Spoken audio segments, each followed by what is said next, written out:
This is Steve Zeltzer with WorkWeek, and the struggle in the Middle East, this war that is affecting all the people of the Middle East, and particularly in Syria, is important to the American people as well and working people. And joining us today is Anna Rebrii. She's with the Emergency Committee for Rojava, which is a solidarity committee in the United States to build support. So welcome to our show, Anna. Thank you so much for having me. So Anna, why don't you talk about your committee and the work that you've been doing? Yeah, so for folks who are not familiar with Rojava, it's an autonomous region based in northeast Syria that was founded in 2012 in the midst of the Syrian civil war. There was a sort of vacuum of power at that moment as the Assad government was fighting the opposition forces. And the Kurdish population of that region, people may not know, the Kurds are considered to be the biggest stateless nation in the world. There are approximately 4 million of them. They were divided between four different nation states as a result of the World War I. As a result of this imperialist carving up of the Middle East, they were divided between Turkey, Syria, Iran, and Iraq. And they have been oppressed and marginalized in all of those nation states for more than 100 of years now. And so in Syria, again, they were a marginalized group, but with the outbreak of the civil war, they took advantage of that power vacuum and they started organizing their own autonomous project, guided by the principles of direct democracy, women's emancipation, ecological sustainability, and democratized economy. And we, as leftists, progressives in the United States, we have been following closely the developments there. This project really gives a light of hope, not only for the Middle East, especially for the Middle East, right? But also beyond, just globally, just the fact that alternative social organizations are possible on a large scale. This region is currently inhabited by at least 4 million people. It's territorially takes up around a third of the Syrian territory. The size is around the same as the state of Vermont in the United States. So the scale of this revolutionary project is pretty impressive, and we've been following closely what the people on the ground have been doing. Their fight against ISIS, their heroic fight against ISIS. They lost more than 10,000 people in that fight. Their development of these alternative social structures, egalitarian, democratic, feminist structures, and also the ongoing attacks on that region by NATO member Turkey, which we believe is especially relevant for people in the United States to know and to oppose, because the United States has been Turkey's ally for decades now, and they have been complicit in ongoing attacks on northeast Syria by the Turkish state. And Turkey has actually invaded Syria, and it's also gone into Iraq. Erdogan has also attacked Kurds in Turkey. Kurdish people are under oppression there, and there have been attacks on they have political representatives who have also been attacked in jail. Journalists have been attacked.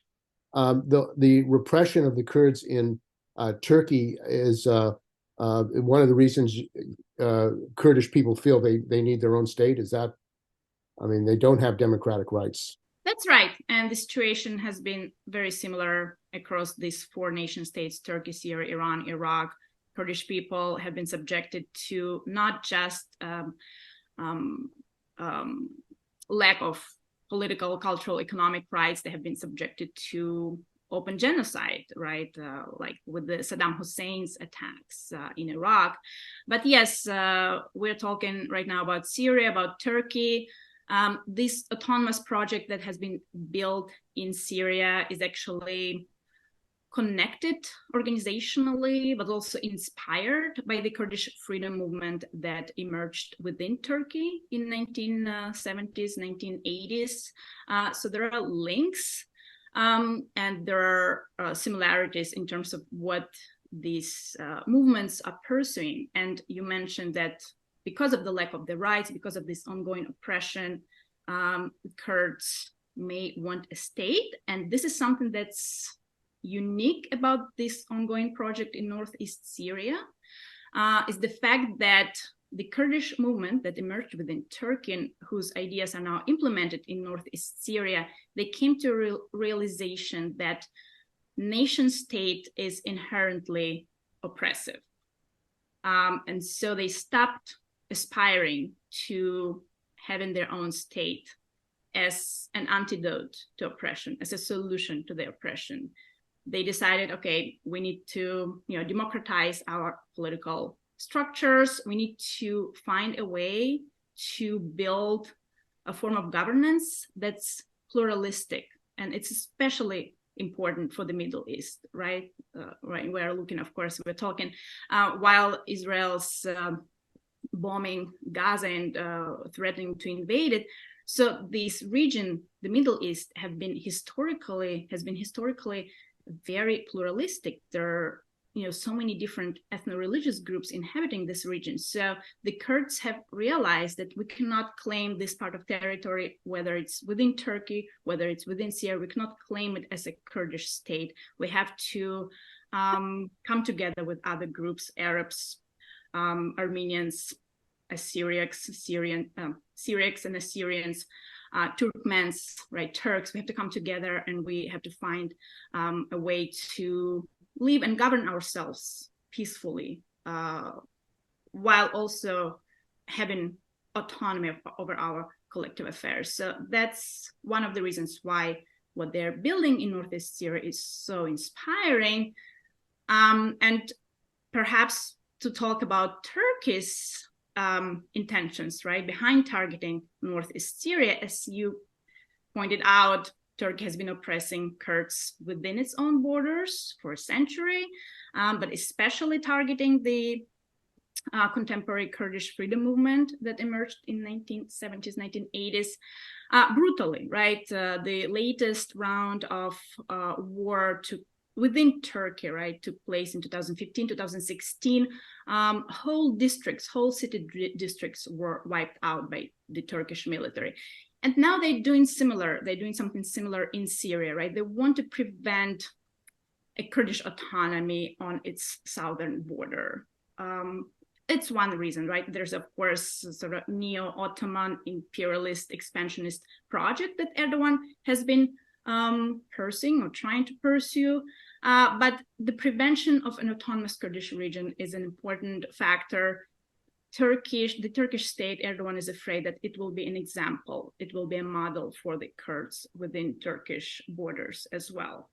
So they're afraid they may lose control over, this basically occupation of Kurdish territories within its borders. The role of the United States, as you say, they have backed Erdogan.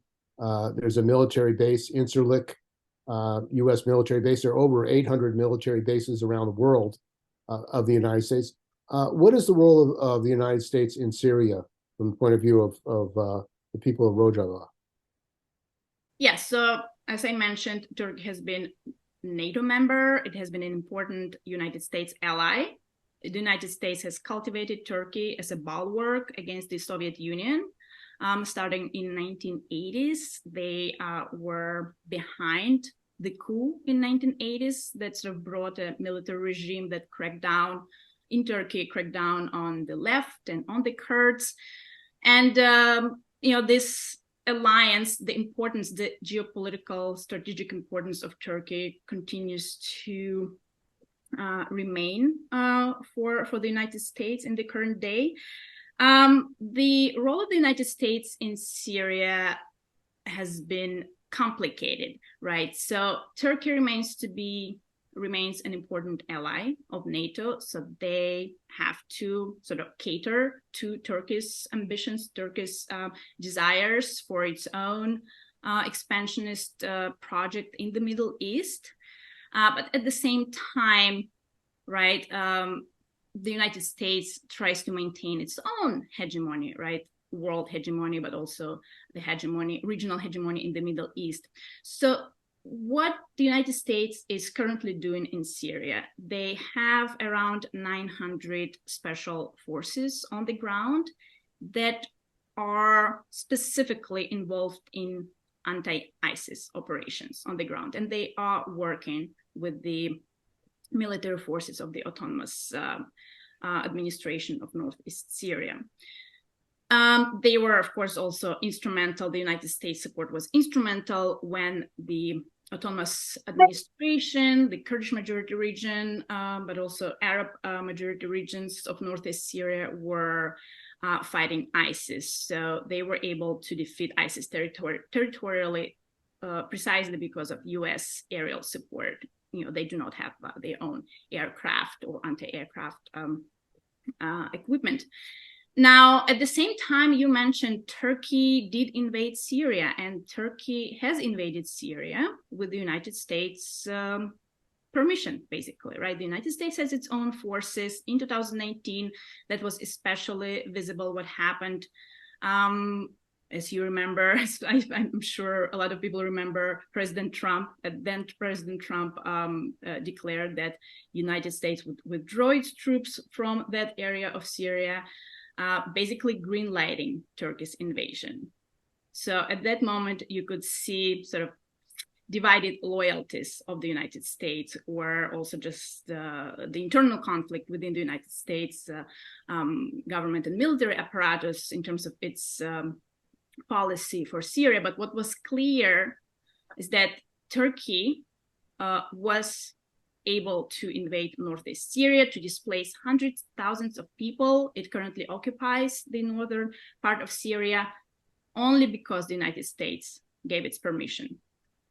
And right now, on October 5th, Turkey escalated its attacks on Northeast Syria. The attacks have continued continuously since 2019, since that invasion.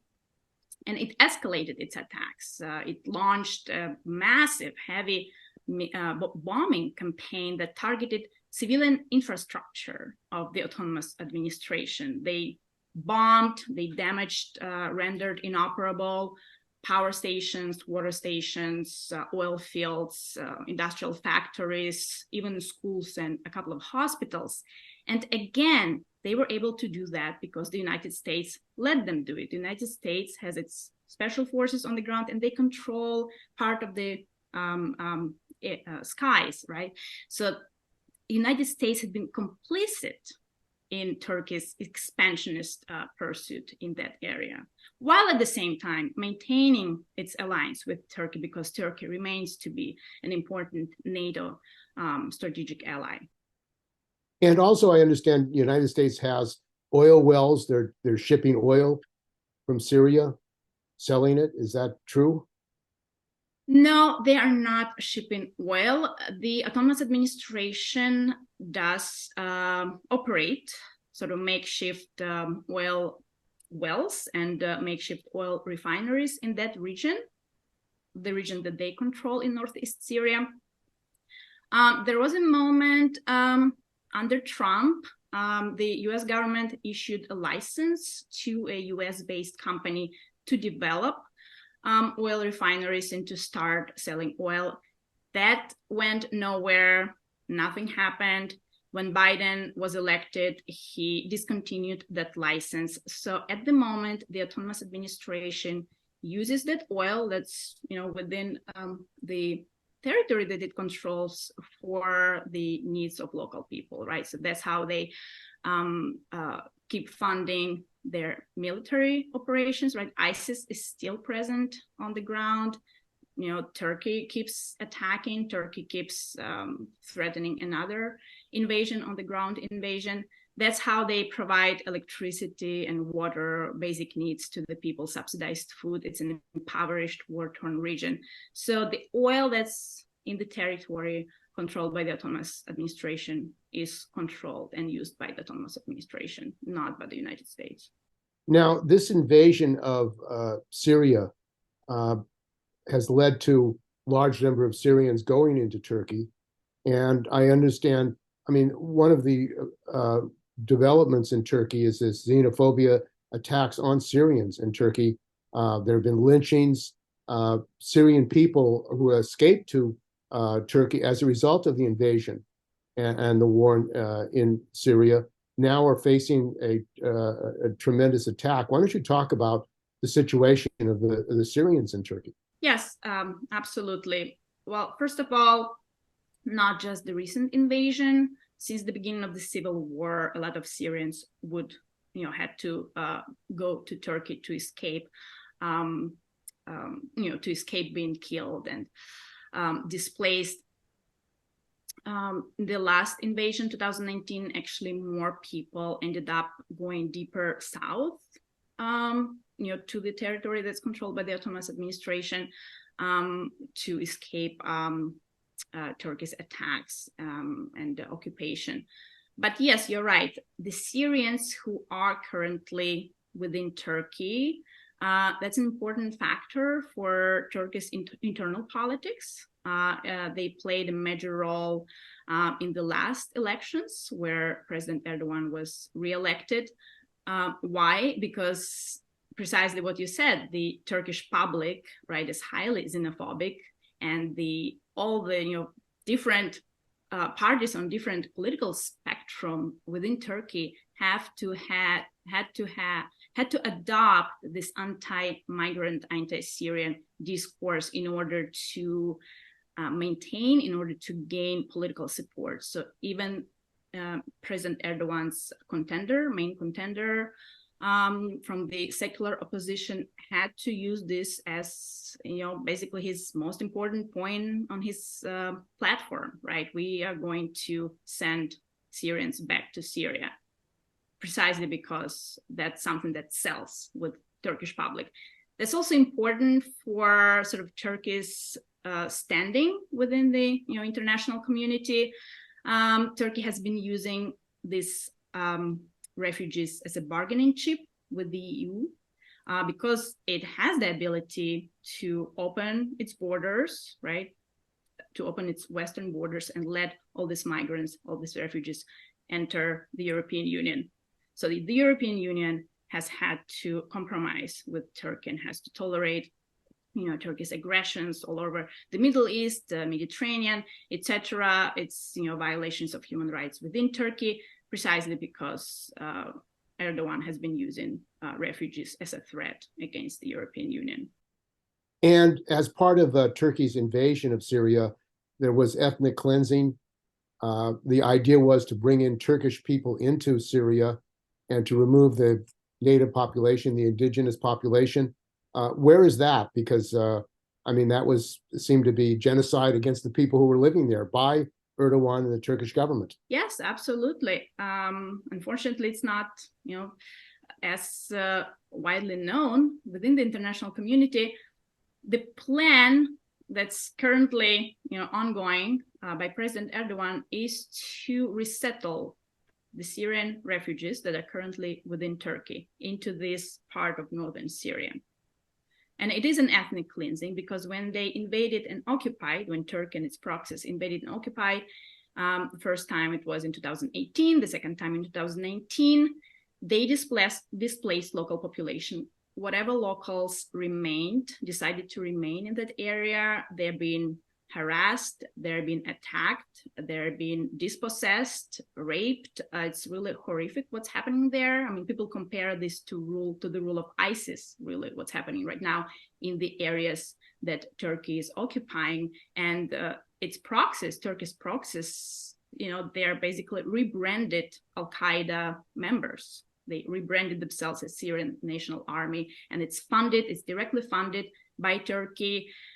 Turkey's southern provinces directly administer this occupied territory of Syria. So it's a literal occupation, very openly.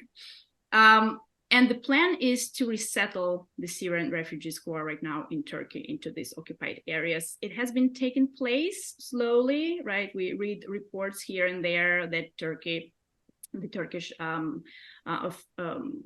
agencies send small groups of refugees against their will Syrian refugees do not want to be resettled in that part of Syria. They're not from that part of Syria. They're from all other, anywhere in Syria, right? They know what's happening there. It's not, a viable place for them to live. So it's violation of international law because it's being done against the will of these people. But at the same time, this is a long-term strategy of Turkey to secure its power, to secure its control of this region by resettling different groups of people there, including trying to cultivate sort of allegiance for the Turkish state among the people who are resettled there. And the civil war, the war in Syria that the United States was involved in and Turkey was involved in to overthrow Assad. What's the view of your organization about what happened in Syria and the role of Assad and the role of U.S. and Turkey in Syria?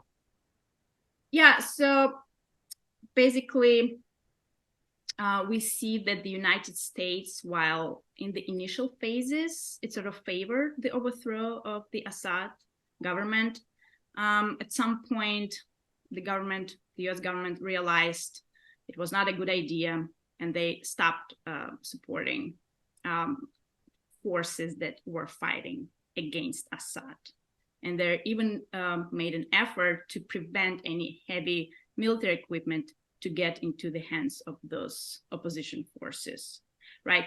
At the same time, the United States did provide, as I mentioned, aerial support to the Kurdish-led military forces, right? Initially, it was just the Kurds. Then they created sort of an umbrella organization for the Kurds and also local Arabs that were fighting against ISIS. And they continue supporting, as I mentioned, the specifically anti-ISIS operations. So they continue having a foot, right, in Syria through its relationship with the autonomous administration. Our view, we don't think the United States should be there militarily.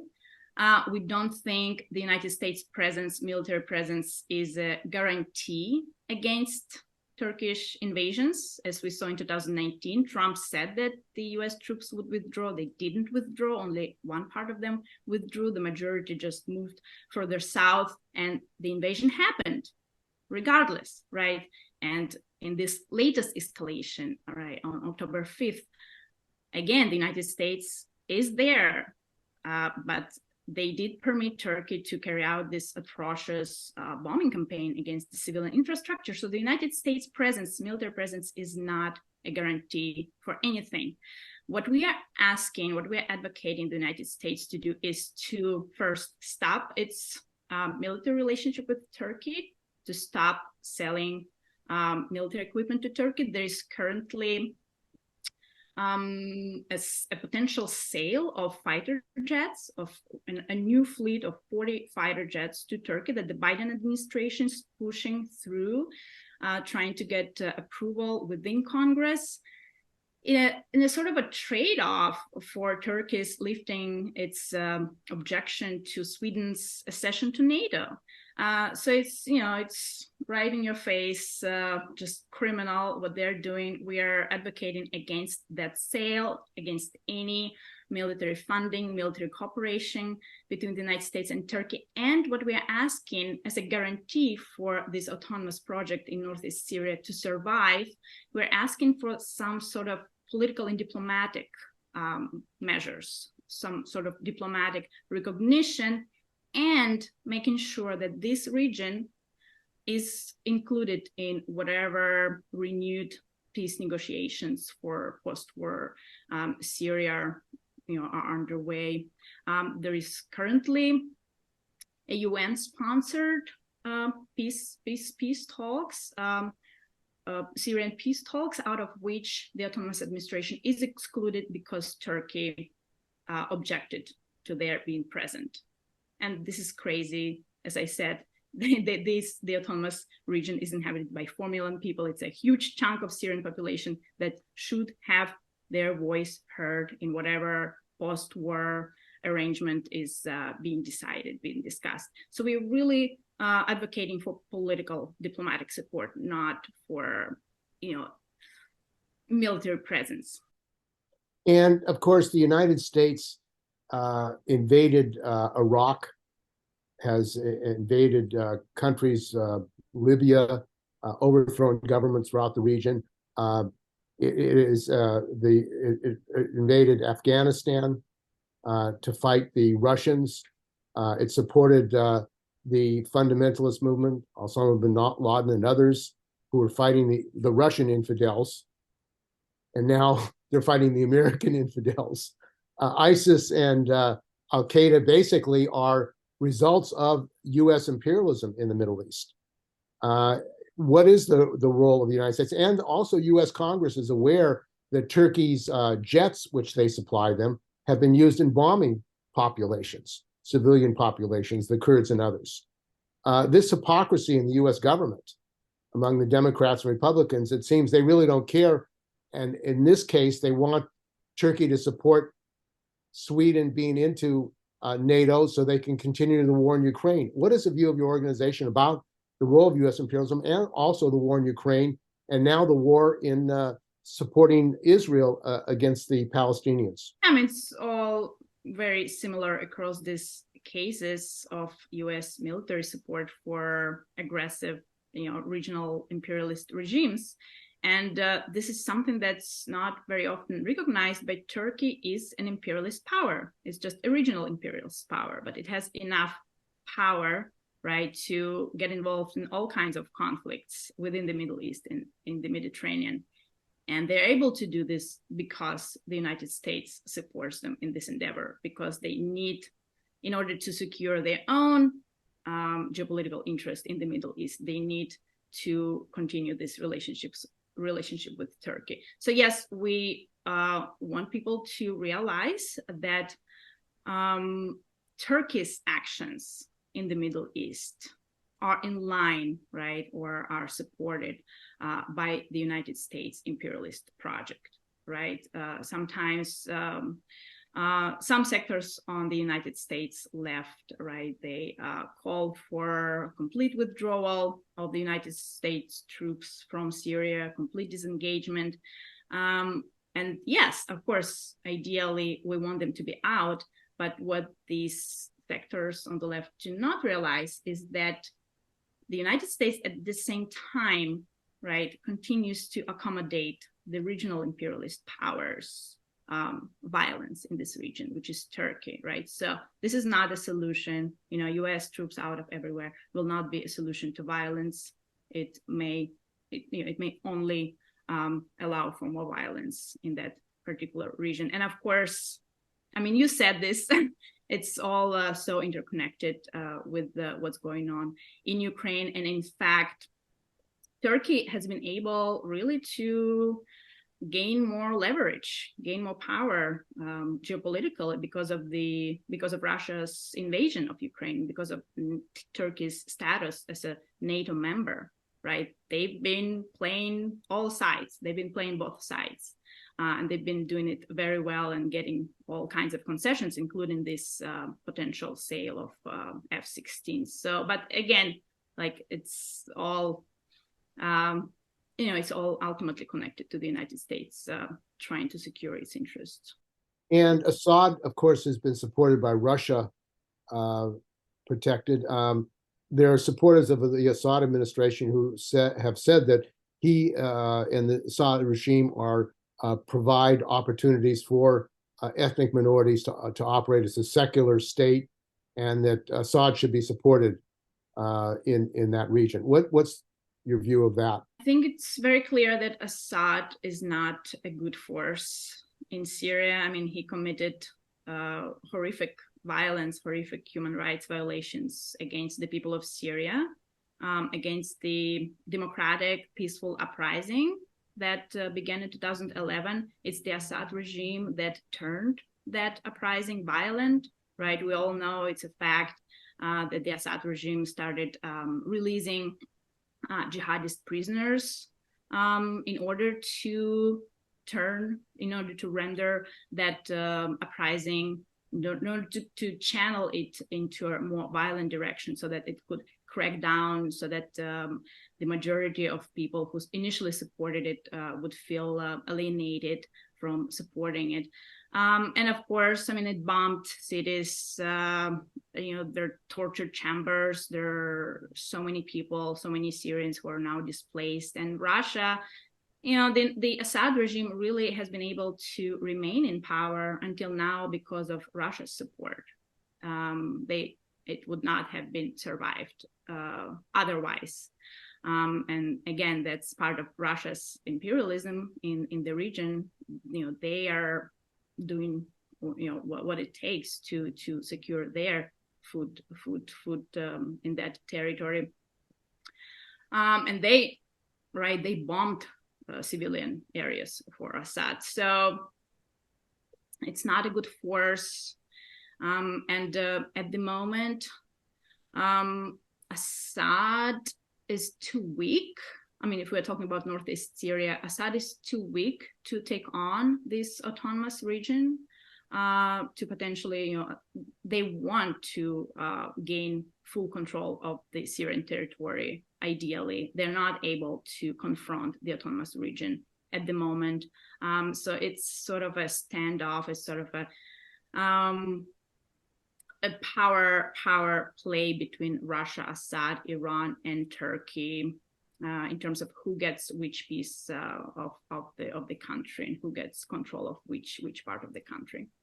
And it seems that the working people of the world are pitted against each other, and that the major imperialist players use the divisions as the United States used the civil war in Syria to its advantage, as well as Turkey. What does your organization see and your movement see as far as the world working class? Because there's an attack on workers all over the world.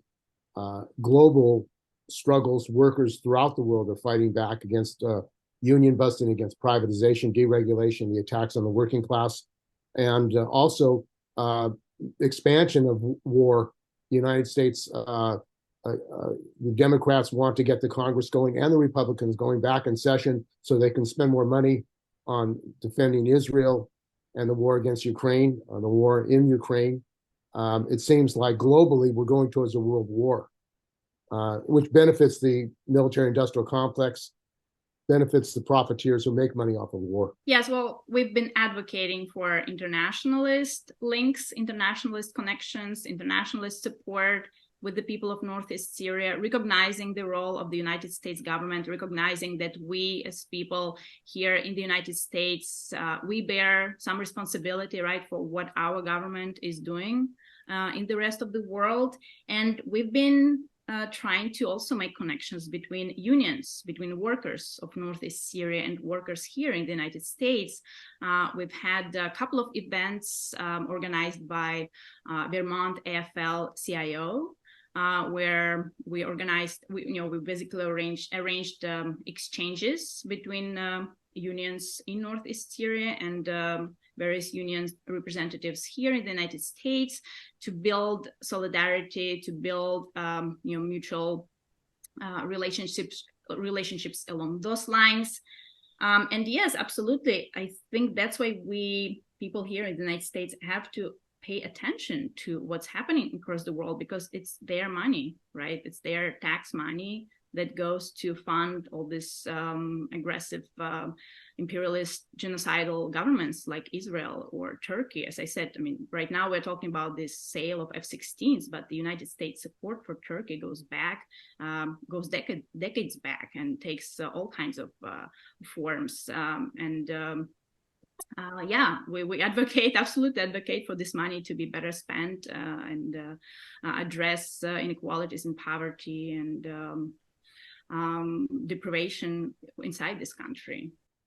And of course, the military dictatorships in Turkey in 1980 were supported by the United States. The United States wants Turkey to be a colony, basically to do what its interests are. What relationship do you have with workers in Turkey? Yeah, you mentioned the Kurdish movement inside Turkey. They have been working in coalition with the Turkish left for years now, and that's how they have been able to gain seats inside the parliament over and over.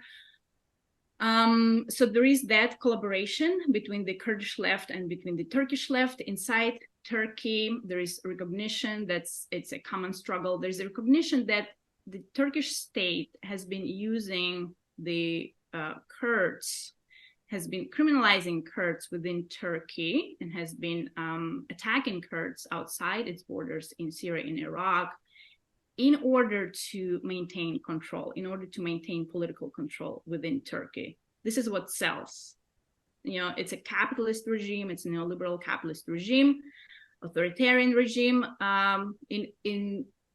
instead of offering, right, what people actually need, what Turkish people need.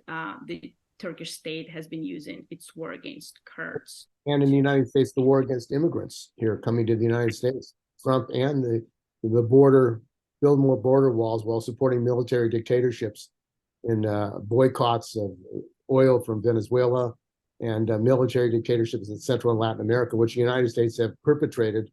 Yes. To support U.S. multinationals. Yes.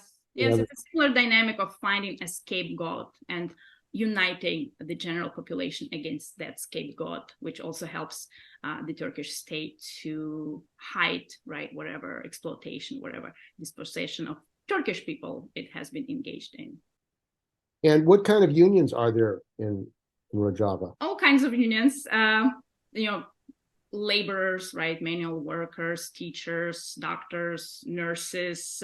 It's a new effort, right? They just started organizing by sectors, once the autonomous administration was founded in 2012.